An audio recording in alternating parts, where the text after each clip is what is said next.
membawa dengan segudang amal soleh, akan tetapi diberikan untuk orang lain, bukan diperuntukkan untuk dirinya, bahkan tidak mampu menyelamatkan dirinya. Bukankah satu-satunya yang dapat menyelamatkan seseorang dari azab Allah, dari neraka Allah, dari ketidakenakan ketika kita berada di padang mahsyar, matahari yang sejengkal, itu satu-satunya jalan itu adalah amal soleh.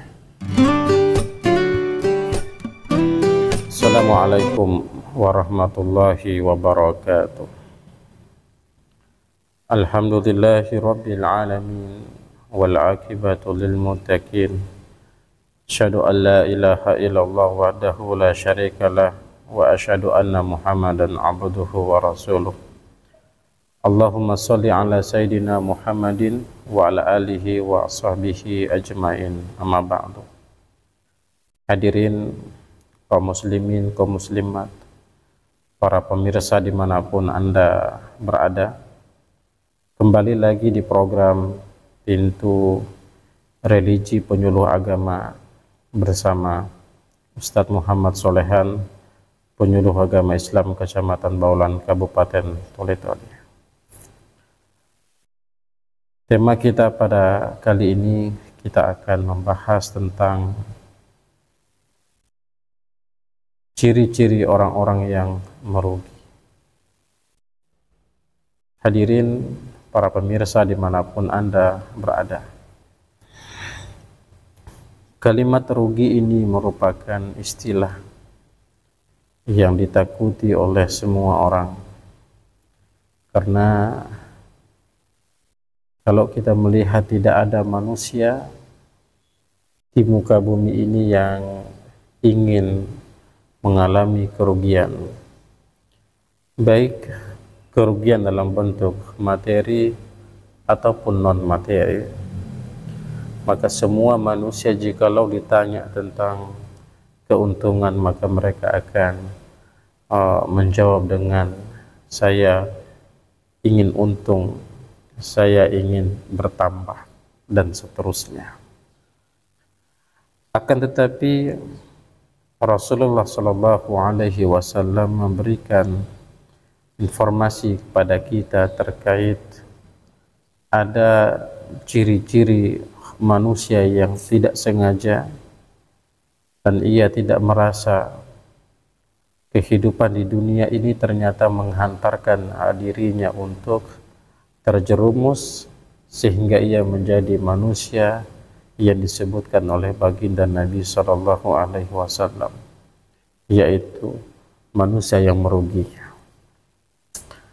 Suatu ketika Rasulullah Shallallahu Alaihi Wasallam berkumpul dengan para sahabat, bercerita layaknya kita, dan tentu Rasulullah Shallallahu Alaihi Wasallam, apa yang disampaikan, apa yang diceritakan tentu akan menambah iman, akan membuat kita haus dengan amal soleh, dan tentulah tidak sama dengan cerita-cerita kita, kongko-kongko kita. Hadirin, ketika berkumpul dengan para sahabat, Rasulullah Shallallahu Alaihi Wasallam menyebutkan, atadaruna anil muhlis. Nabi mengatakan, tahukah kalian wahai sahabatku, siapa manusia yang merugi itu? Ketika Rasulullah bertanya dengan kalimat itu, beragam jawaban yang dikeluarkan oleh para sahabat. Ada sahabat yang mengatakan, ya Rasul, golongan orang yang merugi itu adalah mereka tidak membawa harta. Ada yang mengatakan, ya Rasulullah, golongan orang yang merugi itu mereka tidak membawa jabatan. Ada yang mengatakan, ya Rasulullah, mereka tidak membawa semua yang ia miliki, padahal sudah susah, setengah mati dia cari. Spekulasi yang disampaikan oleh sahabat seperti itu. Akan tetapi jawaban yang disampaikan oleh sahabat bukan seperti yang diinginkan oleh baginda Rasulullah sallallahu alaihi wasallam. Rasulullah tidak menginginkan jawaban itu. Nabi tersenyum dan mengatakan bahwa golongan orang yang merugi bukan seperti itu. Mereka tidak membawa harta, mereka tidak membawa jabatan, atau mereka tidak membawa apa yang telah mereka usahakan. Bukan. Lantas sahabat bertanya, siapakah ya Rasulullah sallallahu alaihi wasallam?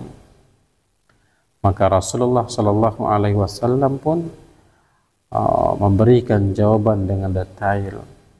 Manusia yang merugi di hadapan Allah nanti ketika hari kiamat, mereka membawa seluruh amal solehnya dengan sempurna. Jadi seluruh amal solehnya dengan sempurna dia bawa. Solatnya belum tambah dengan solat nawafil, solat sunnahnya, belum lagi dengan duhanya, belum lagi solat malamnya, qobliyah ba'diyahnya, semua, zakatnya, hajinya, sedekahnya, semua sempurna, komplit amal solehnya. Akan tetapi semua yang ia bawa amal solehnya tersebut bukanlah diperuntukkan untuk dirinya.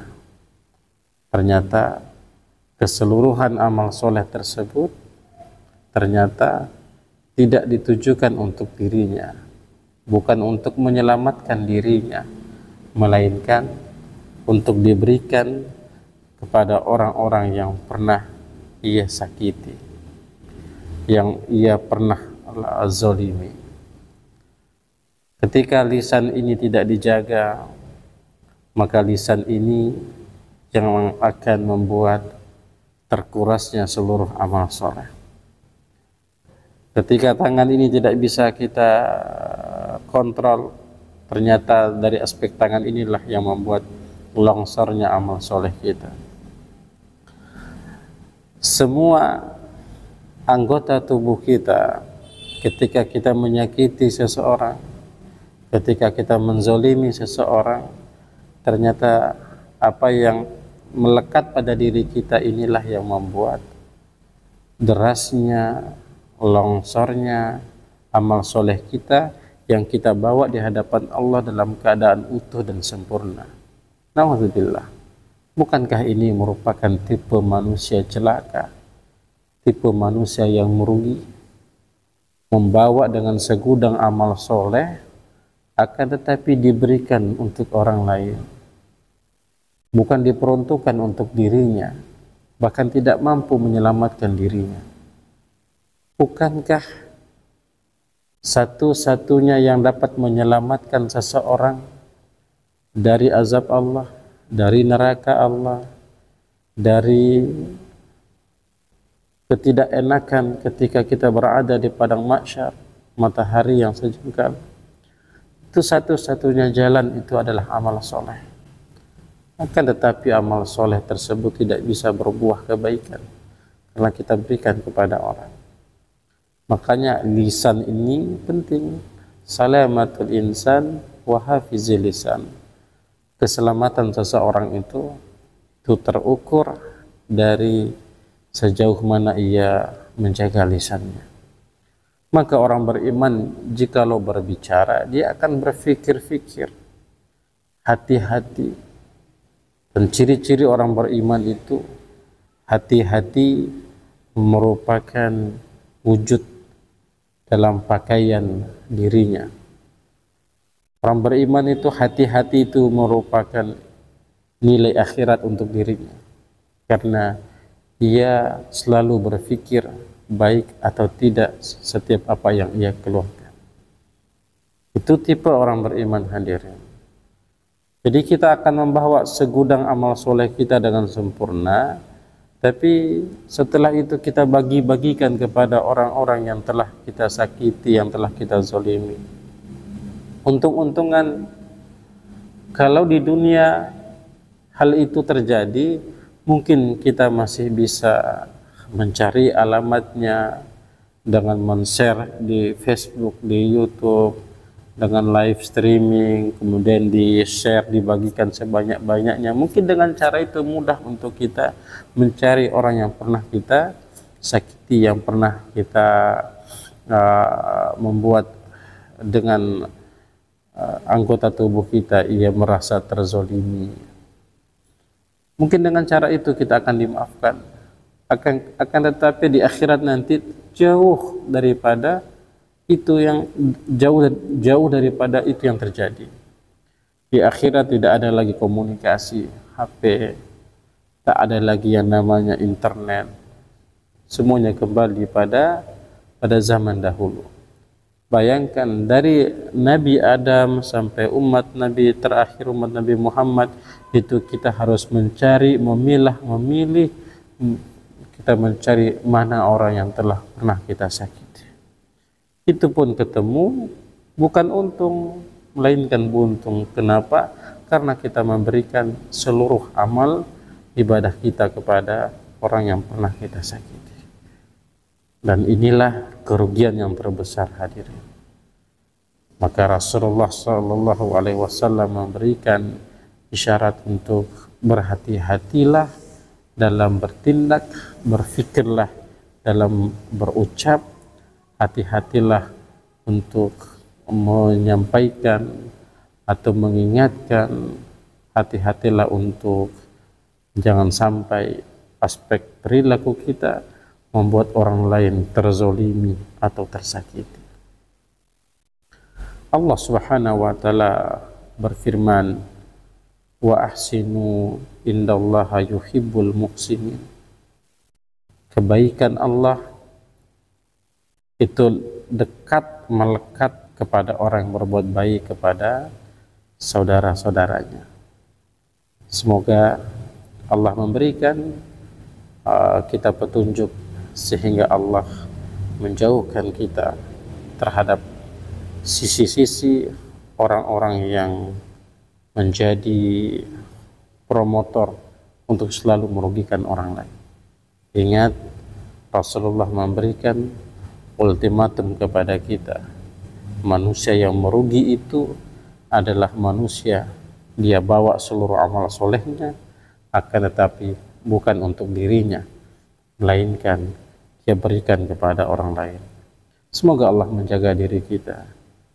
Astaghfirullahalazim, astaghfirullahalazim, astaghfirullahalazim. Subhanakallahumma wa bihamdika, asyhadu an la ilaha illa anta, astaghfiruka wa atubu ilaik. Assalamualaikum warahmatullahi wabarakatuh.